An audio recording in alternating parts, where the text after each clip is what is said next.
આ જે બેકી સંખ્યા છે એની થોડીક અલગ એક પ્રકારની વ્યાખ્યા હું તમને આપું. 2 4 6 8 10 એ તો તમને ખ્યાલ જ છે. પણ શું માઇનસ સંખ્યાને બેકી સંખ્યા કહેવાય?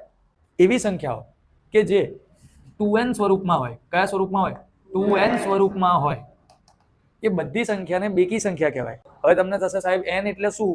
તો જ્યાં n છે ને, n એટલે થાય પૂર્ણાંક સંખ્યા. પૂર્ણાંક સંખ્યામાં કઈ કઈ સંખ્યા આવે કહો તો મને?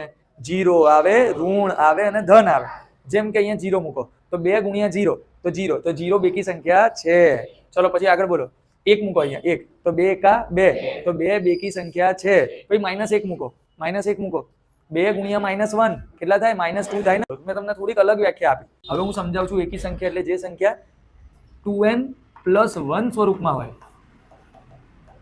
ફરીથી જ્યાં n બરાબર શું થશે?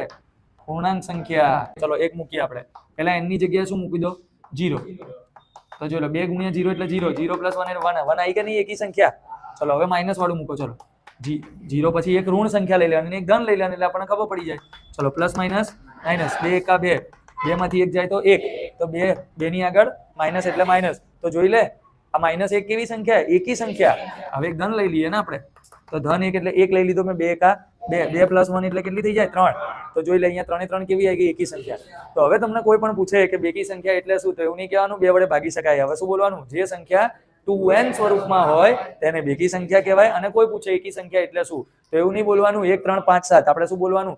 જે સંખ્યા 2n + 1 ના સ્વરૂપમાં હોય, 2n + 1 સ્વરૂપમાં હોય, જ્યાં n બરાબર પૂર્ણાંક સંખ્યા. પૂર્ણાંક સંખ્યાને ઇંગ્લિશમાં ઇન્ટીજર્સ કહેવાય. શું કહેવાય? ઇન્ટીજર્સ. બરાબર.